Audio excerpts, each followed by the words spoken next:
a video on making Marmite. So, I've had a go at making Marmite yeast extract a few times. Varying degrees of success. Probably the best result was as far from Marmite as possible, which should suit some people down to the ground because some people love it or hate it. Now, what I did see, I saw, because I made a video on it, all these other videos start popping up of other people having a go at making Marmite and yeast extract and Vegemite and all those type of things. And you're kind of quite curious, and some of them don't kind of make that much sense to me. There was one, and what they did was they took cooked sourdough bread. Of course it's cooked, because bread is cooked, isn't it? It's dough and then it's a bread, so cooked sourdough bread makes no kind of sense whatsoever. So they took sourdough bread and they soaked it in water, and then took that water and let it ferment for a couple of days, and then reduced that water down into a yeast kind of extract. And I kind of thought, well, you're going to have killed all the, when you bake the dough to turn it into bread, you're going to kill the yeast. So, like, how can you ferment something that's not got kind of any yeast in it, you know? So I kind of thought, well, that's a bit, all you're really doing is taking a bread flavoured water and reducing it down to concentrate the flavour and to turn it into a paste type of thing. And I kind of thought, well, and like, bread doesn't taste of yeast, does it really? Or does it? Well, I don't think it does. Like, dough does, but bread doesn't taste yeasty, does it? I don't think so. Anyway, so I was kind of thinking, well, what we really need to do is to, if we want the yeasty flavour, what we need to do is we need to extract the yeast from the dough, the yeasty flavour from the dough, rather than the actual bread. So I have taken some of my some of my sourdough starter, and I've just put some plain flour into it instead of strong bread flour, because the cheap plain flour is cheaper, and there's no point wasting bread flour if we can use plain flour. So what's that in the rest of the world? All-purpose flour or something like that. The stuff you make pastry out of, as opposed to making cakes from. So I've taken that, I've activated some starter, which is what was in that bowl, and then 600 grams worth of active starter, so half water, half flour, and then 450 millilitres of water, and then a kilo of plain flour. And what I'm going to do is I'm essentially going to make a bread dough with this. We're going to ferment it so the yeast becomes all active and we get as much yeast in there as possible. So it'll probably take 24 hours of fermenting type of thing. And then what we're going to do is we're going to rinse the dough in some water. I'm not going to bake it, we're just going to rinse the dough in some water. And then what that will do is that will rinse out, well, it'll separate the dough into the gluten and into the starch, and then all kind of yeasty kind of flavour will hopefully go into that water that has separated the gluten and the starch. You will see if you're kind of not understanding what I'm talking about, because I have a habit of waffling and babbling. Apparently one of my comments someone made on a very old video. I think I've got better since then. So basically making a bread dough, and we're going to ferment it, and then we're going to extract the yeast flavour out of it through soaking in water. But first of all, what we do is, when making bread, we just roughly mix it together, and then we'll leave it for an hour, and then we give it the proper knead, and then we can just let it ferment at its own pace for 24 hours, something like that. I might stick it in the fridge, because the longer we leave it to ferment, the more flavour will develop. Oh yeah, and this guy that made it on this channel, I can't remember what channel it was, but he did one recipe with sourdough bread and one recipe with just like cheap normal bread, and he said the sourdough tasted better, but of course it would, because sourdough is a much nicer bread than just normal bread. So that's that. You don't need to see me kneading it. The next part of the video will be once it's all fermented and ready to be soaked in water. So it has been fermenting for about 24 hours, well, proving for about 24 hours. Let's see if we can start separating the starch and the gluten from this. There's a little bit it's been in the fridge, so it's cold, so it'll take a while to get going. So I've just got a bucket with some water in. I'm going to reuse the water. So what we're going to do is we're going to move it around in this water and then keep using the same water. And what we'll do is, in between mixing it around, you see the starch is already kind of coming out of it. What we'll do in between each rinse in this, we'll let the water settle and the starch will go down to the bottom of the water, and then the water on top will clear up, and then we'll reuse that water to extract the gluten and separate the starch out. So it's just a case of mixing this around. We're actually making seitan by doing this, and then I'm going to use the seitan for something else. So already it's separating out, and then we'll give the water a taste once it's hopefully we're going to stay together in the bowl. It's a bit cold. Really wish I hadn't done it with cold water, but not to worry. So there's only going to be so much of a saturation point with this.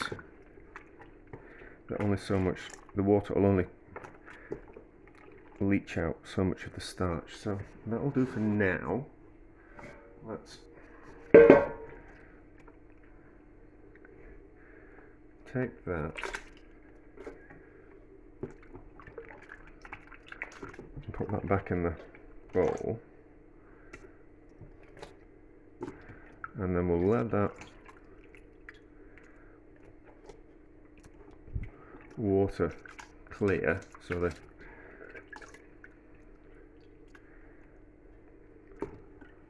starch will drop down to the bottom and then the water will be left on top. And we'll give it a taste when it separates. See if we're actually getting that yeasty flavour out of the dough, or if it's just not tasting anything. It should taste a bit yeasty and a bit sour, and that's what we'll use to make some fake Marmite. Right, so let's move that around, see if we can get more of a coherent ball of that. I don't want to waste that. I have plans for that starch, but it smells. Let's taste it now, actually. Let's taste it now. So we have a spoon handy, because there's always washing up. Oh, I probably should.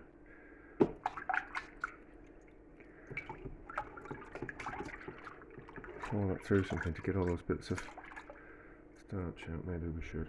So let's taste now. Yeah, it tastes yeasty. So I think this is going to work. But I think what I'm going to do is I'm going to just hang on. I'm going to get a container. Right, let's just pour that liquid through there, and then we'll collect any bits of gluten that have kind of come out, whereas the starch will kind of go through. So there's some bits of glutinous flour there, which can be added to back to the other. And then could do to rinse that out, couldn't we?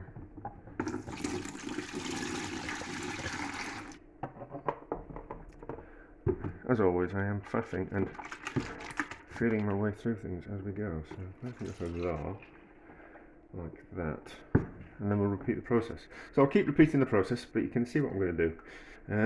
But I might just film it to kind of show you how much the water clears up, because I said I'm just going to drop down to the bottom. I keep saying that though, I don't need to repeat myself as much. It's been about 3 hours and it's cleared up a little. It's not cleared up a huge amount, but we'll find that there is lots of starch in the bottom of this container. So we'll pour this over here and not pour in the last bit, and then we'll be able to see. So then we'll just be able to rinse and repeat the process. And that's quite a lot of flour that's dripped down to the bottom. So as you can see there's all that kind of starch in the bottom. Might have to replace the water at some point, but I think it's more important that we more important than spilling everywhere. No wonder my kitchen's always a mess, because I'm messy.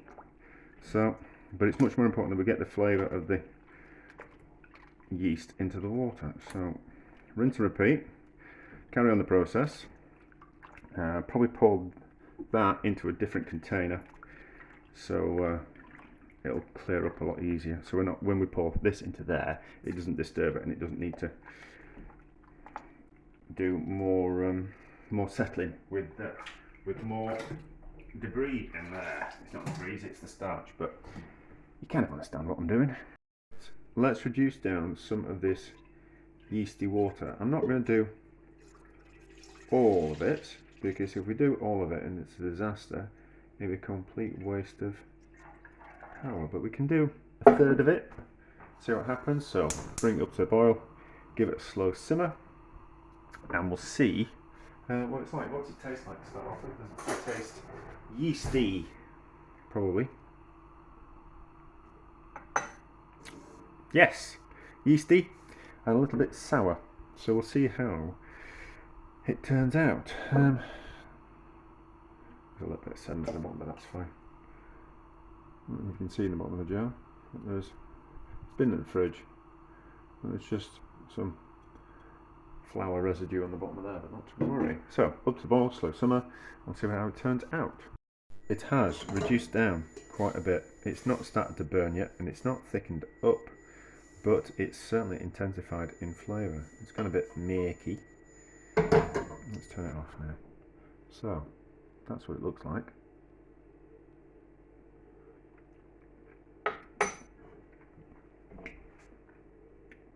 Yeah, it's got a bit of a bready flavour to it. So that will be the yeast.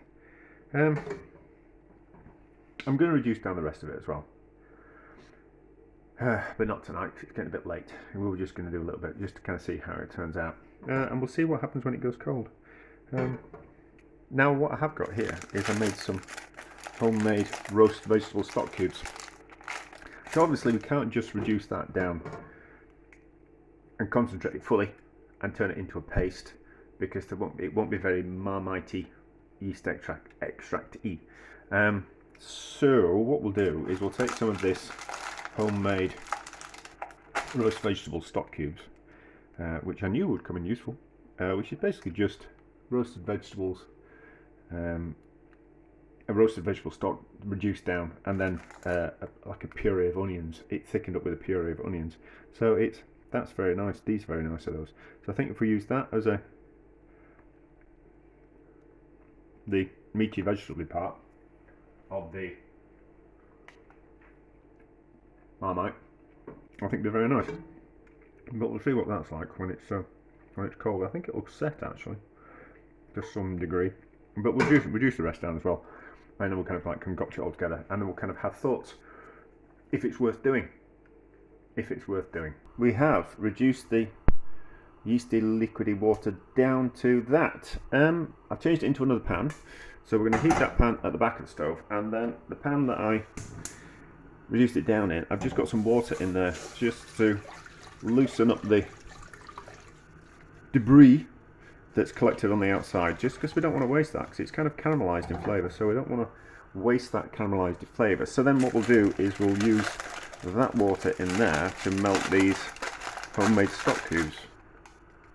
This just seems like a complete and utter faff, but I'm just curious as always about things, so we'll see how many of these we need. We want it kind of quite, the flavour, there's more flavour in those than that. In fact, I made a fake Marmite out of this, and it was delicious. So, but that will give that a yeasty flavour. So we'll pack them in here,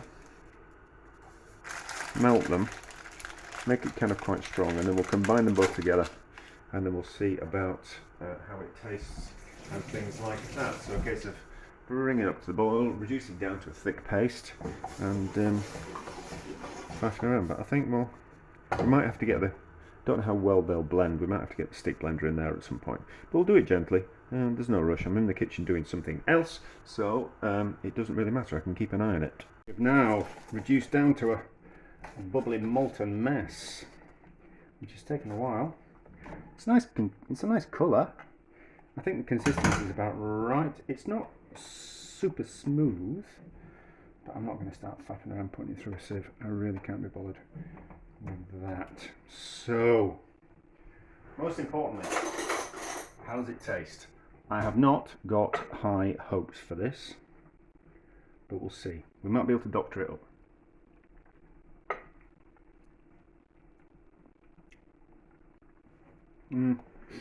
It's a little bit sour still, but of course it would be sour because we've concentrated it down, so any kind of concentration of flavour would just enhance that. Hence, also, did I talk about the, so if you make it with beer yeast, any kind of bitterness in the beer just gets kind of concentrated down. So let's add a bit of sugar because we want it. I'm just cooking some at the back of the stove, hence why we're only here instead of just in the centre.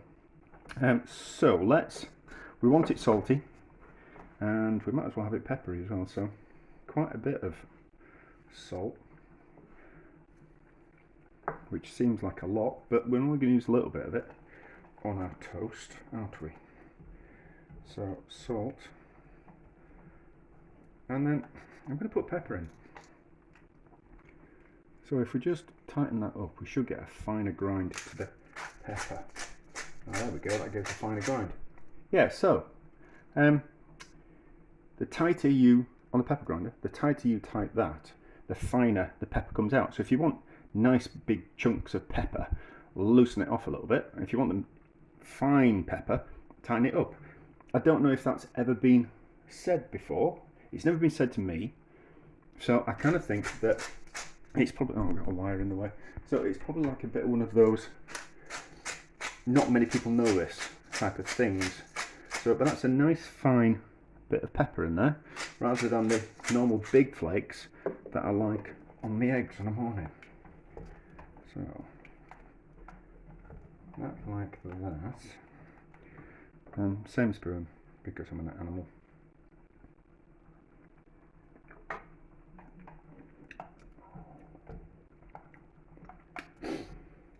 It's better. But it really does need to be salty and peppery. I think there's an easier way of making this fake Marmite.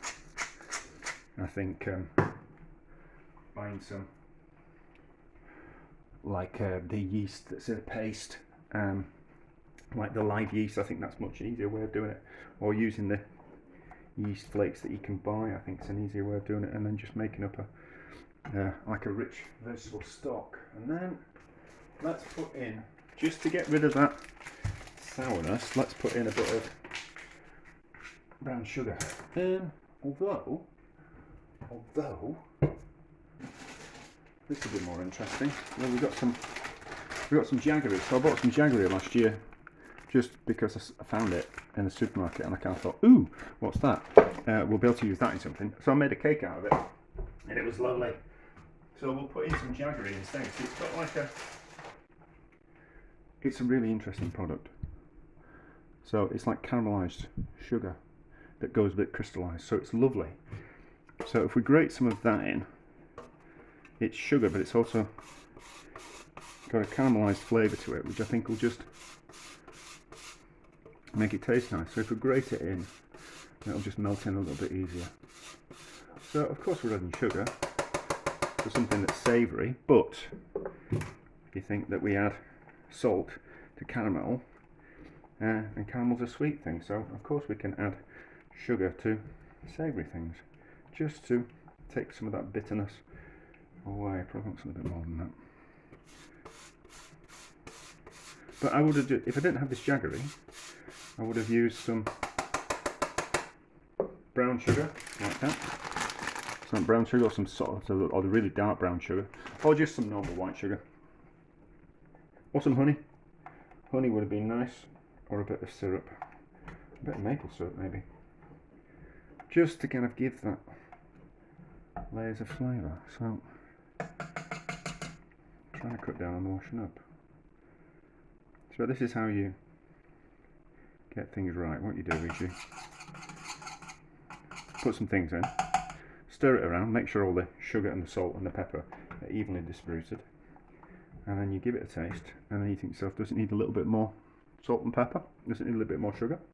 And obviously things taste different when they're hot as when they're cold, so you've got to take that into consideration as well.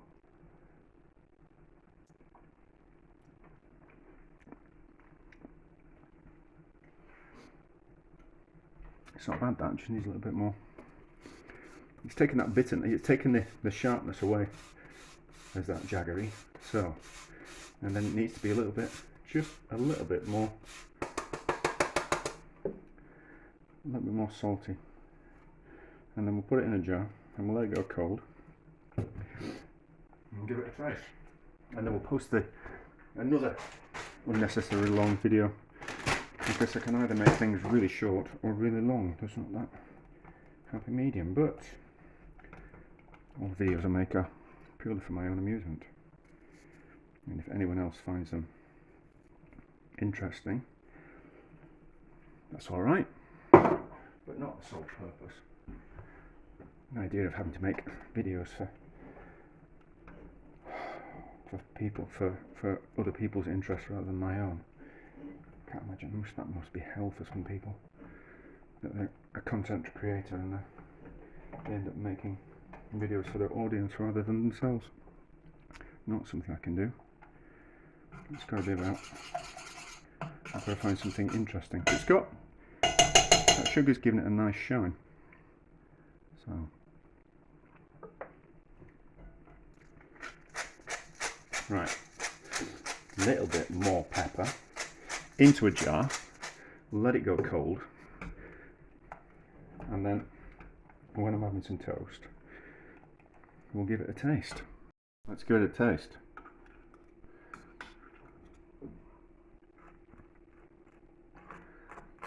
Maybe I should taste it while it's cold.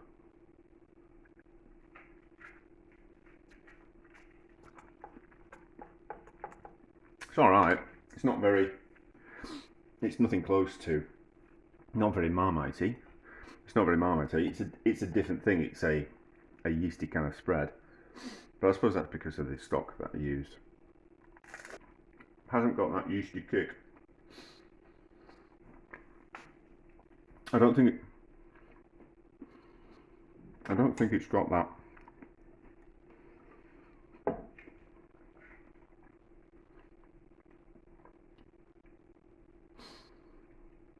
Now I stopped eating.